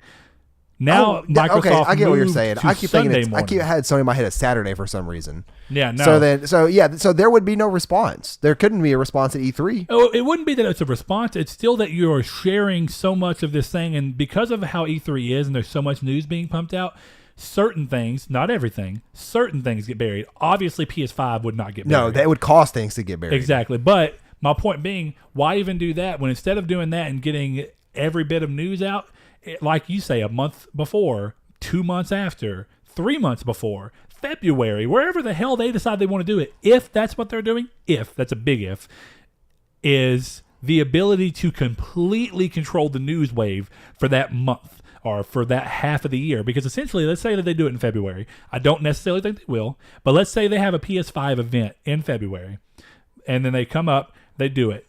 There's no other video game conferences that are going to happen from what we know of until E3. They will literally own. PS5 will be the talk of town all the way until E3 unless Microsoft does the same thing and goes, well, in April, we're going to have our own event. Then you still get 2 months of PS5 only, and then they do beat everybody out. And they did that last time. They beat Microsoft to revealing the console. Then they beat Microsoft to market. What they should have done, if they plan on this anytime soon, I keep saying should have, like I'm a business partner, but what they could have done, I thought that would be really cool, is that when Sony or Microsoft announced XO 2018 or whatever it's called. Yes. Or is that what it's called? XO18. XO18. Yeah. But it would be really interesting to see Sony the day or two after that say, "Oh yeah, we have a private meeting that's going to be streamed behind closed doors. That the whole world will see November." And it's like, oh, what is this? And then that could be the PS5 reveal. And it's like, Microsoft already had one. They can't just schedule another one in like a week. They can, but it's going to be very obvious. It'd be very interesting to see. You could do those. They're like guerrilla tactics right there. That's what I'm saying. Yeah. But regardless, so I want to see them compete. I want to see it. I don't want there to be a monopoly like there currently kind of is. Well, but Microsoft says they're no longer interested in competing on that sense. Which pretty much throws the towel in for the rest. So now, if anything, it'd be Sony competing with Nintendo. Well, I'll say it this time around. Microsoft I'm not going to say the best, has great features, and Sony has great games. And one of those matters in a console. It's the great games, obviously. Well, I mean, or at least you could say that a majority of people agree with that because... I said that's my opinion. Oh, yeah, but I think even a majority of people would agree with that considering the fact that more people bought PlayStations. But the other side of if they're not doing the PS5 is just the fact that they still own the media. And that doesn't mean that they don't intend to have their own thing. Look, you can skip E3, and that kind of shows a ballsiness. We know what games they have coming out, and instead what they may do is utilize PSX to show something, be it PS5 or not. And they may actually have a PSX. We don't know that yet. See, here's the thing. We know that they're not going to be a PSX 2018. We know there's not going to be an E3 2019. We do not know anything of the fate of Paris Games Week 2019 for Sony, Gamescom 2019 for Sony. We don't know anything about the potential for a PSX for 2019. So... as of right now, it's easy to look and see and go, Sony has no conferences lined up for next year, but we don't know that. The only one that we know they've backed out of is E3 and PSX. Technically. Now, of course, it doesn't take a leap of logic to go, well, if they're not going to be at E3, why would they suddenly be at Gamescom? Who knows? Who knows? It's especially around a console reveal or announcement. There are things that companies will do that make sense for them financially, that's not a word, financially, and it'll make sense in terms of, like what you said, controlling how the news will output things. So there are reasons behind this, that these people aren't dumb. These are well-executed moves. They wanted to save money for PSX or from PSX and save money from E3 because they know they're just going to keep showing what they have. So why waste money on it? That's another thing. And why waste money on it so then they could do their own maybe possible private thing or for even, PS5, which is what they did for PS4. That's what I'm saying. The precedent's there. Well, kind of. PS4 was announced at PSX, right? No, PS4 was announced in February of 2013. A board meeting or something, wasn't it? It was in New York at the PlayStation Theater that PlayStation had recently bought prior, and it was a complete tech talk. And I think that's smart, right? Because here's the thing about either doing a console reveal, and I mean a real reveal, at either E3 or an event like PSX, is that inevitably the talk around console reveal is going to be very heavy about technology for the people that are going to be more worried about day one, like what features does it have, how much graphical output it's going to have. These are people like me and you who are more worried about the bleeding edge of console tech and what they can do. Yeah. So we want to see that. But the more general public who still tunes into things like PSX or E3 because they're game heavy, whereas a console reveal is not normally game heavy, they'll show some stuff. Like they showed tech demos. They showed some tech demos for different things at the PS4 reveal, and at the PS Vita reveal, they showed like a Monster Hunter running. Didn't they show the Kara tech demo at that one? The Kara? No, the Kara tech demo was for Beyond. That was before Beyond. It was the tech demo that led into the engine for Beyond Two Souls. That's then Beyond right. happened. What they did that makes show sense, since it was 2.5 years later. What they did almost. show was the dark. What was it called? It was like a skit by Quantic Dream with the old magician, and it had the orc, and it was real That's funny. what I'm thinking of. Yeah, it was the old man, and that was the tech that led into the Detroit engine and technology. But yeah, no, that's what I mean is that those types of events are so driven by the technology side, and like. To the average consumer, I don't think that 8 gigabytes of DDR4 or DDR5 RAM and 1.21 teraflops or whatever it is, you know what I mean? I don't think that those things mean anything to the average consumer, but they mean something when you have people who care about that and they can go, oh man, that's going to be a monster of a console. It gets those people excited about it because they know the tech. And then it helps the word of mouth too, right? For people like me and you who understand more, and not everything, but we understand more of what they're talking about up there when they talk about the tech side of what they're doing with the PS5. Our word of mouth can go out to people and go, well, look, you may not know what those numbers mean, but it's good. But let me tell you right now that this is what a computer with similar tech can do.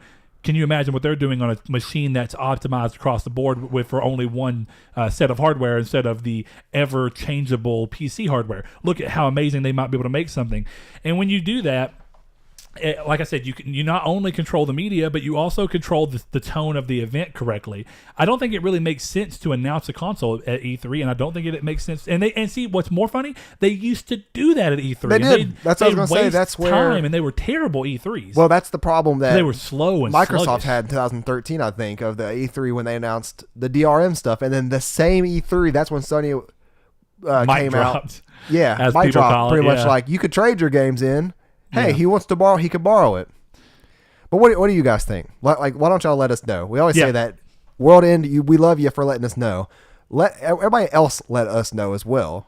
Yeah, and I mean, obviously not the tech side, but do you think that Sony should have went to E3 2015 or 2019 anyway? Do you think that Saul is right? Should they have just done it and gone very small? Do you think that? And I kind of am in the mindset that they should have at least done a booth to show off the games they have. E3 is like the gamer Super Bowl. I get excited for it. Yeah. We got our pizza, our nipples out sometimes when games aren't announced. I don't know why we did that. The nips. Go watch last year's E3, not this year. Last year's E3. Hashtag free the nips, guys. That's not what that was. We're bringing that back. That's not what that was. That wasn't last year's. That was. That's what I said the year before. Year before. It's 2017 E3. No, it was last year.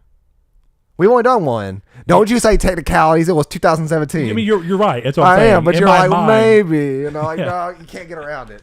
All right. Thank you guys for tuning in. Bring back hashtag free the nips. I want y'all to do that. If there's an event of anything, I don't care what it is. Y'all pressure Saul. We want to peer pressure Saul into freeing his Bloodborne nips. 2. I already said Bloodborne 2. And you'll do it? Or Demon Souls. No matter when it comes? Remake. Okay, I feel you. I can't remember. It's been too long. I can't remember either, but that's okay. Let us know what you think about E3 and Sony skipping it. Hey, and if you want to give us your top 5 PlayStation 4 games of the whole generation, do it. I'd be interested to see what they are. You may tell me a game I, for some reason, never played, and I may go back and then have a new game for my list. And guess what? If you think Horizon sucks and there's been something else on the list, guess what? My list may be different next time. I don't know. It probably will, because I don't think prior to today that Horizon would have been on my list, but I'm over here thinking, I was like, Horizon's a good game. Let's put it on there. Let's go get some food. All right. Thank you, guys. Thank you. Thanks to our patrons, Chad V, Dan Barber, Josh Jarrell, Mikey12, My Name is Dan, Douglas Below, Shadowist, Steven Salazar, The Stonard, Travis Below, Blake Popst, Eduardo Palomino, and recently added, but not on here, I apologize, is Mr. Sean Santarud. Thank you. If you'd like to support us, the link is in the description below.